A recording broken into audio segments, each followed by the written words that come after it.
de forma nenhuma, mas trata-se, tal como o Sr. Presidente do Conselho de Administração já o afirmou, tratou-se de um problema em termos de construção, um problema que diz respeito à empresa, à fiscalização da própria empresa. A licença da construção foi suspensa pela Câmara do Seixal. Enquanto não houver condições de segurança, o hipermercado vai ficar de portas fechadas.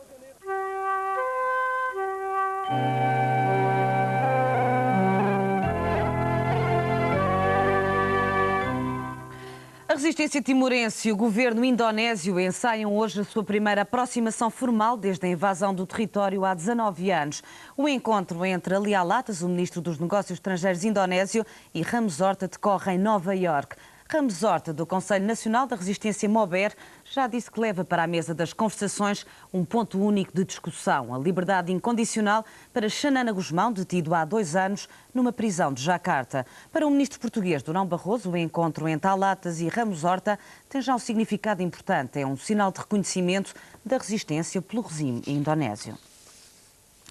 O FMI exagerou nas previsões de crescimento para a economia portuguesa. O governador do Banco de Portugal considera que um crescimento de 3% em 95 é bem mais razoável que os 4% previstos pelo FMI. Na reunião anual do Fundo, em Madrid, países ricos e pobres continuam a não entender-se quanto ao aumento dos recursos que serão postos à disposição das economias mais necessitadas. Na reunião do Fundo Monetário, o dinheiro não cai do céu, mas caem algumas projeções, como a que dá um crescimento de 4% para Portugal em 1995, quando a previsão do Governo não vai além dos 2,5% a 3,5%.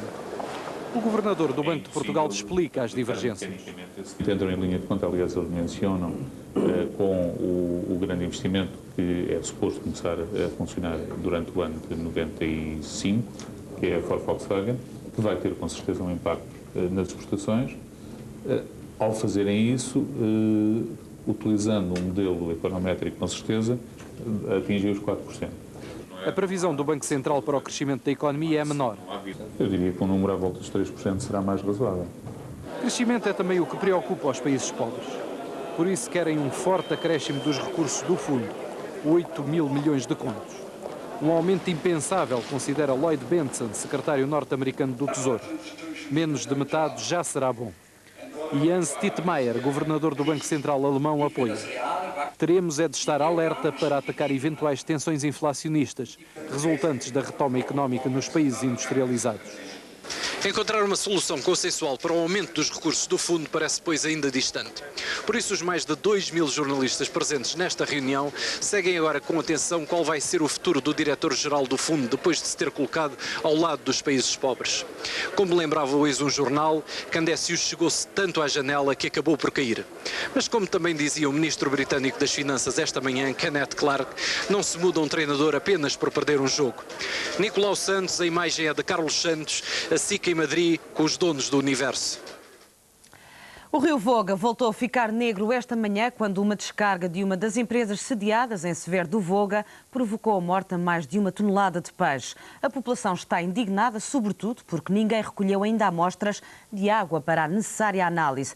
É que hoje é feriado e o Ministério, aliás, ontem era feriado e o Ministério do Ambiente estava fechado. A morte voltou ao rio Voga. Mais de 1 tonelada de peixe apareceu morto junto à barragem do Pessegueiro do Voga. Como sempre, o desastre ecológico ficou a dever-se a uma descarga clandestina de resíduos industriais. O povo não consegue calar a sua indignação. Meus miúdos de manhã levantaram-se e disseram: mãe, a gente vamos buscar uma cana que a gente deixamos no rio. Chegaram lá e disseram: mãe, vai buscar uma saca de tantos peixes ali, que a gente dava uma sacada deles.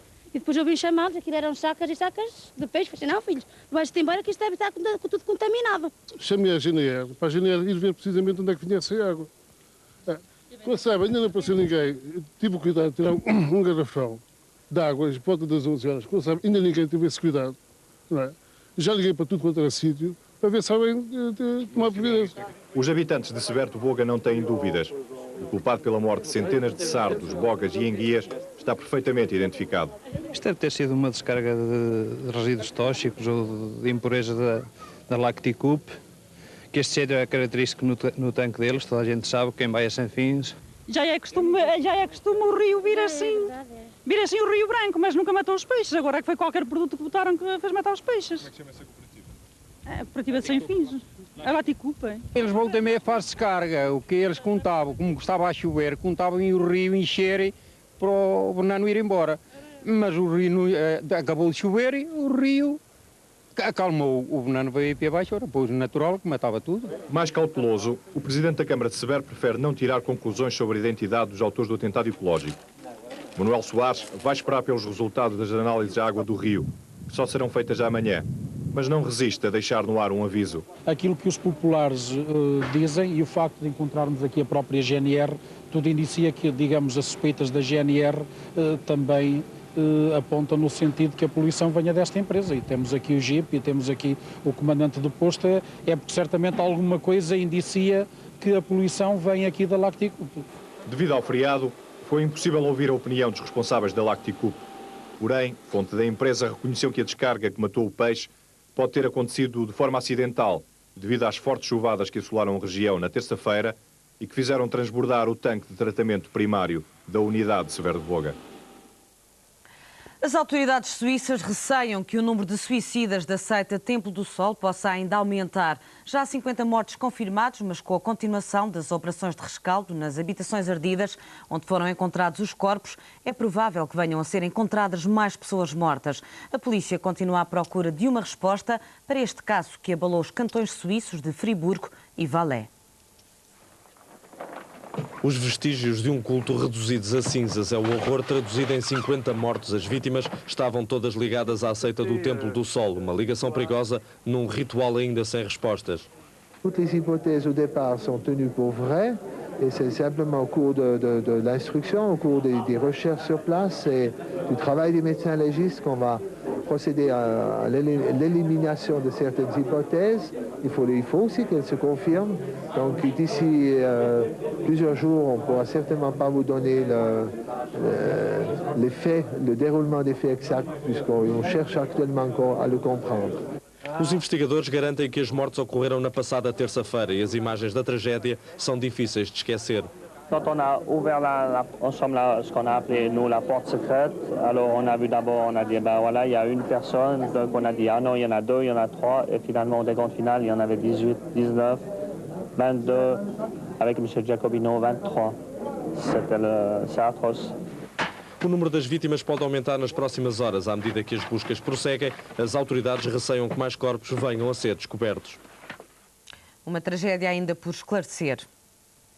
No Haiti já se prepara o regresso do presidente deposto Jean-Bertrand Aristide.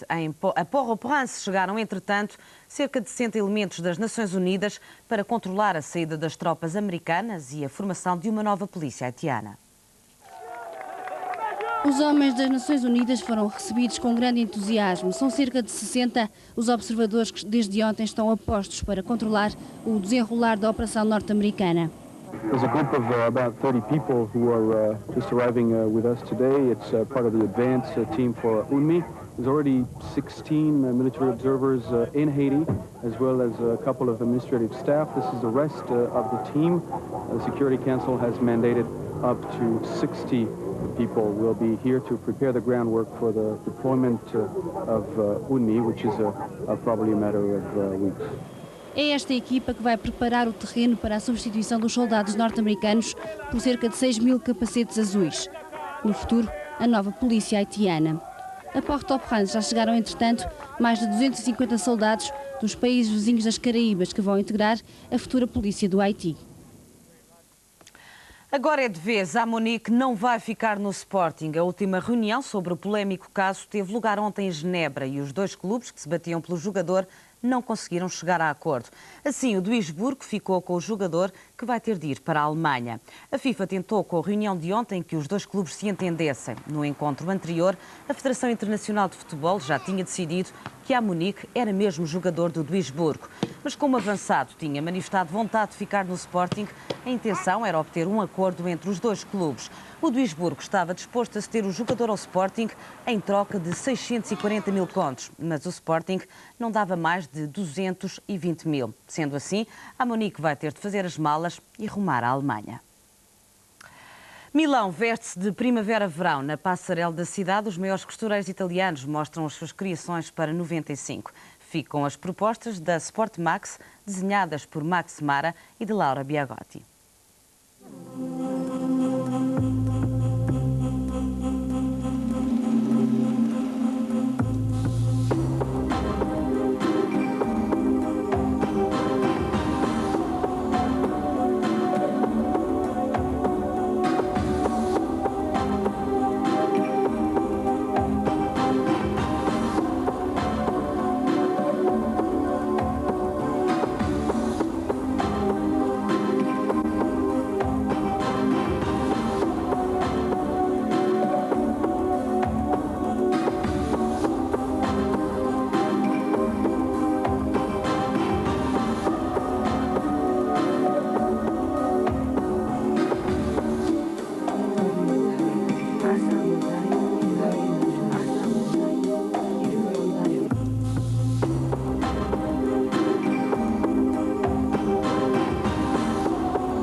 Há 2 anos, a primeira estação privada de televisão em Portugal dava o primeiro passo às 4h30 da tarde. Hoje a SIC não se deitou e comemora consigo a festa do 2º aniversário com uma emissão contínua de 36 horas. Mas ontem à noite houve tempo para uma escapadinha e em Lisboa a noite começou ao sabor da música.